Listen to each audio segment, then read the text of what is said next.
Well, thank you very much indeed for the invitation to speak this afternoon. Um, it's a timely invitation, and obviously the events of the last 2 years have, I think, brought home to all of us how important local government is in the lives of the people of this country. And I wanted to start really with a thank you to everybody for the contributions that you're making. And my main career was in central government, I suppose. So local government wasn't an area with which I was quite so familiar. But having seen and learned a little bit, particularly over the last 2 or 3 years, there's a really impressive story that is to be told. And I'd like to, therefore, to use that as the opportunity to move on to the standards agenda, because that's an issue for local government as well as for many other parts of the public sector. And as was just said, the Committee on Standards in Public Life, which I chair, it's not a tribunal. We don't do casework, but our job is to advise government on how to ensure that this country continues to enjoy high public standards. And it's also our job to promote those important seven principles, the seven Nolan principles as they're often known, which were just read out. And we're conscious that those principles actually have a very, very wide reach into public service. When I was a school governor of a local comprehensive school, those seven principles were drawn to my attention. In the same way, they are fundamental to, for instance, the Code of Conduct for MPs, which is currently being reviewed. And they also apply in local government, in the many other parts of the public service, and even, as was again mentioned, for contractors who are delivering public services, albeit from the private sector. And I think the encouraging thing from our point of view is there does seem to be very wide buy-in to what those principles represent. And we were recently taking evidence from some very senior business leaders. And again, they absolutely were aware of those seven principles and viewed them as a useful guide for their thinking on ethics within their major businesses. And I think that whilst those are very important, we also recognise absolutely that they need to be read down and to be inform the codes of conduct which apply to particular parts of public service. We can't just leave them as very high level standards. They need to be turned into something which helps to guide on a day-to-day basis the people who are delivering public services at the local and indeed sometimes at the national level. And they apply both to those who are in employment and also those in elected office. So they really do have a very wide application. About 2 or 3 weeks ago, we published our most recent report, which was called Upholding Public Standards. And that report, which was started on the 25th, roughly on the 25th anniversary of Lord Nolan's initial and very important report on public standards, sought to take a view across the public sector, but particularly across government, about how well public standards are actually currently being upheld and whether there needed to be improvements. And as part of that, we did quite a lot of conversation and polling with members of the public. And there were some very interesting and in many ways quite encouraging results from that, because the large majority of those people who were asked about about the whole question of standards were of the view that they were extremely important. And sometimes we think, well, people don't really care about these things. But actually, when asked, they do care about it. And of course, over the last 3 or 4 weeks, we have seen one of those periodic storms that hit British public life on the whole question of so-called sleaze. And it becomes clear then that beyond a certain point, people really do care about whether those of us who are providing leadership in public service, those of us who are providing services, those of us who are given the responsibility to serve the public, are doing so in a way which is in accordance with high public standards. And so, in a way, I feel that the events of the last 3 or 4 weeks should be encouraging to us, because they show that people do care whether we undertake our roles at a high level of integrity. The last period, for the last 2 or 3 years, has of course been putting very great pressure on public services in all sorts of ways. We've had the political crisis of 2019, which with the impasse in Parliament, we have seen the enormous pressure that the pandemic has placed on all sorts of public services.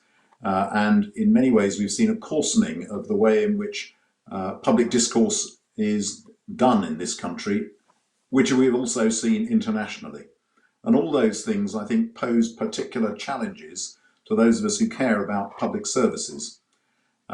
Against that background, and having spoken to a lot of people in public life who felt that they were under real pressure because of some of the behaviours that they were seeing, we gave thought to what we should do about the Nolan principles in the light of the abuse, the intimidation, and the hostility that a number of people have felt. And that particularly applies to women, and it particularly applies to those from ethnic minority groups. And we considered whether we should suggest an eighth principle, which reflected public concern about the behaviours, not just about people's financial interests, but how people deal with each other.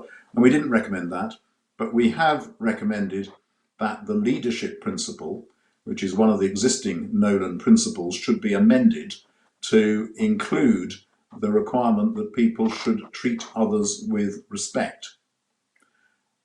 And of course, that isn't in itself a game changer. The principles are important, but they are not legally enforceable, they're not justiciable. But I think it's important that we recognise the need to try and use all the possible avenues to change the way in which public life is heading in terms of the nature of the discourse. And of course, the 7 principles do inform the codes of conduct and the rules which apply at a local and institutional level. And we've already seen, for instance, the House of Commons Standards Committee starting to pick up on this question of mutual respect. And I think that over the next few years, I would hope we would see a degree of sort of trickle down from the changes that we have made through to the way in which these issues are addressed elsewhere. And it's certainly an issue which has been very important in Parliament over the last period. In 2019, we issued a report on standards in local government, which was the result of a great deal of work and a great deal of consultation, and which sought to set the right balance between local and centralised responsibility for standards.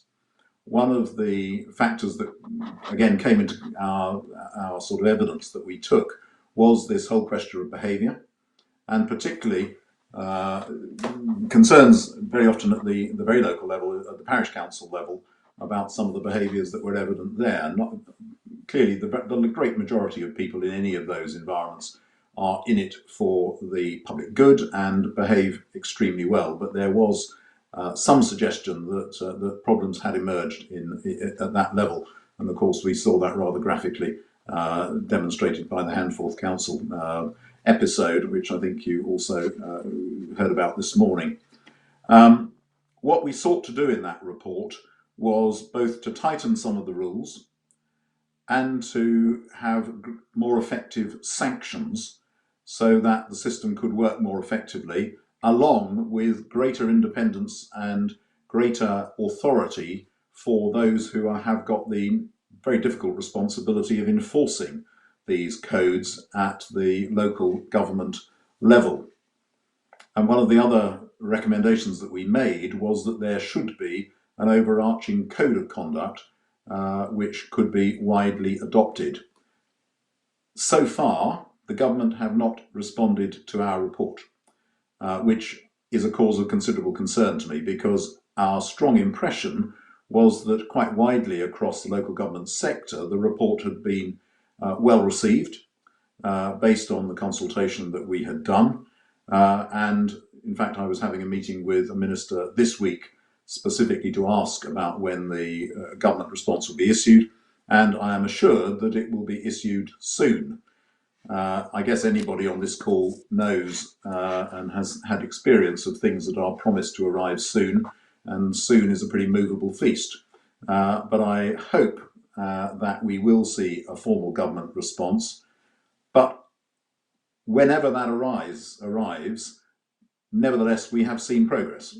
We were very pleased to see the local government, the LGA, taking on the code and promoting it under their own authority.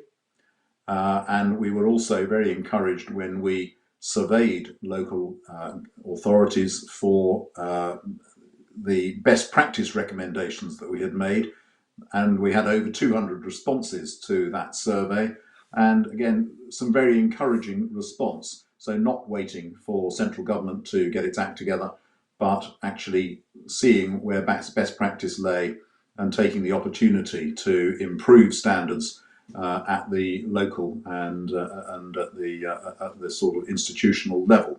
So I think from our point of view, we've been very encouraged by the response from local government collectively, and we hope very much that we will see a more formal response from central government before too long. And the reason that matters to us is that at least some of the recommendations that we made do need to have central government support, and potentially also some legislative changes. We'll see. I am modestly optimistic, and we're certainly continuing to raise this with any opportunity that we have. Where is our committee going next? Well, we continue, of course, to try to encourage government to look very seriously at our report on upholding public standards, and I believe it is quite likely, particularly in the light of the recent stormy weather overseas, that there probably will be a serious response by government to those recommendations. But we are also very conscious that standards are not just a question of rules and compliance. They are also a question of induction and encouragement and education and culture. So what we're wanting to do next, and we will be inviting contributions from any part of the public sector, but particularly and definitely including local government, we want to look at those, as it were, sort of what are sometimes called softer issues. What is best practice in educating people in the standards that are required? What are the ways in which we can celebrate and promote good standards? Because the great majority of people in public service do believe in this. So let's celebrate it. Let's give people the opportunity, encourage people to talk about it, how they can actually improve their practice. What are the things that we can do? What are the levers that we have in terms of our pay, in terms of our promotion, in terms of our human resource management, in terms of the political parties, etc., to encourage good behaviour, not just to rely on a compliance culture, not just to rely on tough sanctions, but actually to say, look, this is something that we care about, this is something critically that is good for the country. So how do we make this happen? And I think that's really an absolutely critical point about standards. This is not just something which is a nice thing to have.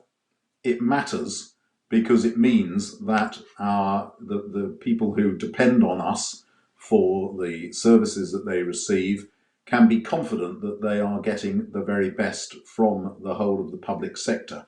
It means that the UK is a good place to do business. It means that the UK is a good place to invest.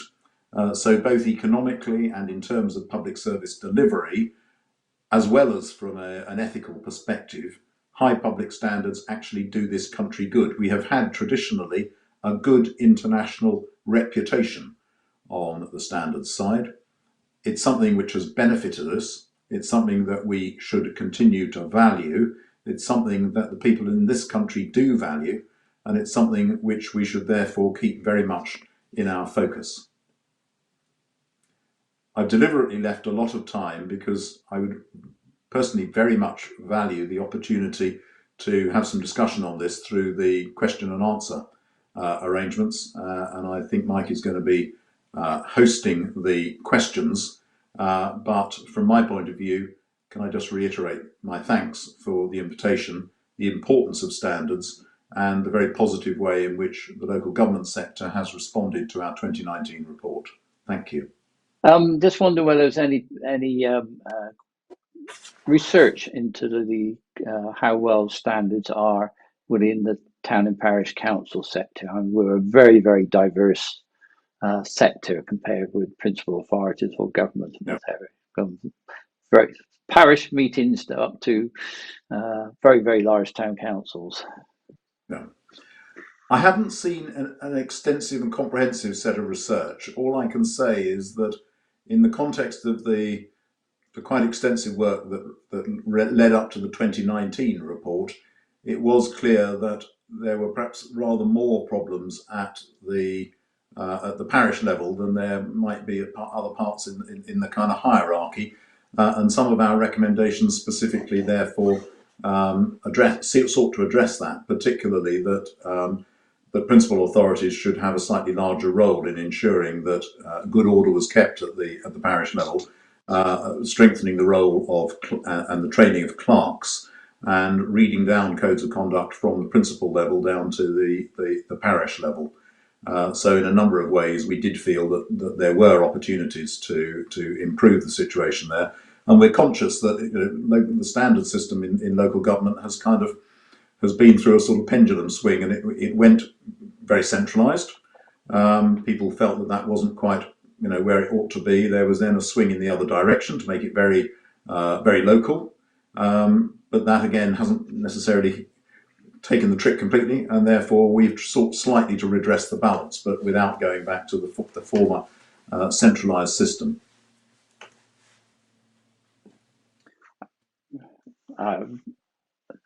Right, yes. I have found councillors who learned how to take part in debating at either youth club or young farmers clubs or school debating clubs make the best councillors, i.e. those who know how to act to get the best out of the meeting calls. That's a statement from someone. Is that your experience as well? I think involved in that, behind that lies a really important point, I think, which is the extent to which people recognise that the ability to debate, to discuss, and to do so in a way which continues to give respect to the other side is actually a really fundamental part of how democracy operates. Because there are other ways of running a country other than democracy, and in those other systems you don't have to listen to the other side because you can lock them up or whatever. But democracy depends upon people making arguments and persuading people. And from that point of view, the ability to recognise the importance of that and to do that, I think, is absolutely fundamental to running a representative democracy. So, I think there is a very important point there, and there is a question about the extent to which some of this is being taught and explained to young people, and it's not only young people. It looks as though some older people manage to miss that bit of the curriculum as well. But it is critically important that people understand why civilised debate matters as a way of resolving problems for the public good. And that point about debate training. Yes. Well, do you think compulsory training for councillors would be a good idea? I think it would be a very good thing to have induction of some sort. It's something that in Parliament we have just started to do. It's tricky because, of course, it's not like employment relationship, because obviously in an employment relationship you can say, well, if you want a job here you have to do these courses, and if you don't like it you'll have to go and get a job somewhere else. And that's completely different for somebody who has an elected mandate, because they have the mandate, they won the election, and they have the role for that purpose. But institutions can go down this path. In the House of Lords, for instance, where I'm a member, there was concern about some of the way in which some members of the Lords were treating colleagues who were part of the staff. There was some evidence of bullying and harassment, and one of the steps that was taken was actually to require all members of the House of Lords to undertake training in valuing everyone. And that was something which the House itself decided to do. It wasn't imposed on us. It was something which the Conduct Committee said, no, we believe that this is something which everybody must undertake. And there were 2 or 3 peers who had a very strong objection to this and refused to take the training, which I found pretty bizarre, I have to say, but there we are. And sanctions were taken against them, so they're unable to use some of the House facilities, etc., and they have to take the training. And in the same way, I think at the last election, I think it may have happened at the previous election, there was just the beginning of induction training for MPs, which included a session on standards with my talking to all the new MPs and also the Parliamentary Commissioner for Standards, Catherine Stone, doing the same. So this wasn't a sort of 5-day programme, but it was a sort of half day of how do you find your office and what are the procedures, but also this is how you have to, this is how it is expected you'll behave around here, and if not, this is what will happen. So I think it is the way in which other elected and political organisations are starting to move. Someone's asked a question on this line and said it's difficult to recruit new and particularly young people to councils when we see the daily pantomime in the House of Commons, which sometimes drops to the level of bullying. Is there any plans to change MPs' behaviours in the House? Well, it's not for me as a member of the House of Lords to to comment on this. But You're well behaved there. Well, sometimes. But I think there is a real issue of leadership that, if people are in elected office, then they should be leading, and that includes leading by example. And I think some of the behaviours that we see in the House of Commons don't encourage people, don't make people feel that this is a culture that they wish to take part in. And I think many MPs recognise this, and I think the kind of the self-examination after the death, the terrible death of David Amis recently, is an example of that. I think people recognise that something. If you have a culture which permits bullying and harassment, then that is setting a very, very bad precedent. And I would also, and I say again, it's a particular issue in terms of the diversity of representatives. Having spoken to a number of female MPs, they experience enormous amounts of extremely disagreeable threat and abuse. And they say, look, I'm not going to give into it, but I know other friends of mine who say they wouldn't come into Parliament because of that. So this is a really, and that's not other MPs doing it, it's members of the public, but I think this is something we need to take very seriously. Robust debate is good, but abuse and threats are absolutely contrary to everything that democracy stands for.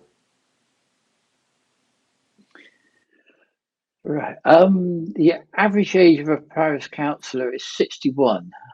Would more diverse membership encourage tolerance and respect? Well, sounds very young to me, having come from the House of Lords. I genuinely think it would, because it was interesting that most people sort of younger people don't. A lot of companies have training programs in all these sort of issues. It's perfectly normal. It's only some people finding this difficult are perhaps outliers, and society has changed and expectations change. So I think in all sorts of ways, having a more diverse and varied group of people in any institution, not just in councils, is more likely to give you a satisfactory outcome. So I very strongly believe that it would be very desirable to get greater diversity, and I guess many councils would agree. But I'm also aware that in many of these roles, and it applies in all sorts of areas, it's very difficult to get people who have all sorts of other things that they have to do, and family and job and all the rest of it. It's very difficult to get them to be able to give the time to these areas of service, really. Two related questions which I'll run together. Are there going to be more severe sanctions to elected councillors on both parish and senior authorities as a result of your report you referred to in 2019? And we do note that councillors in other parts of Britain can be suspended if they misbehave, which we don't have in England as such.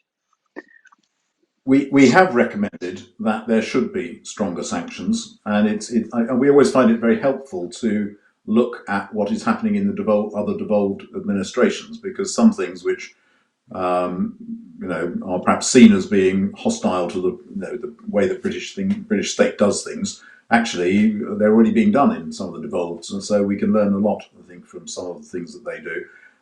So we do believe that there is a need for stronger sanctions, and it needs to be done carefully, and it needs to be done, within the principles of natural justice. But yes, we think there should be stronger sanctions.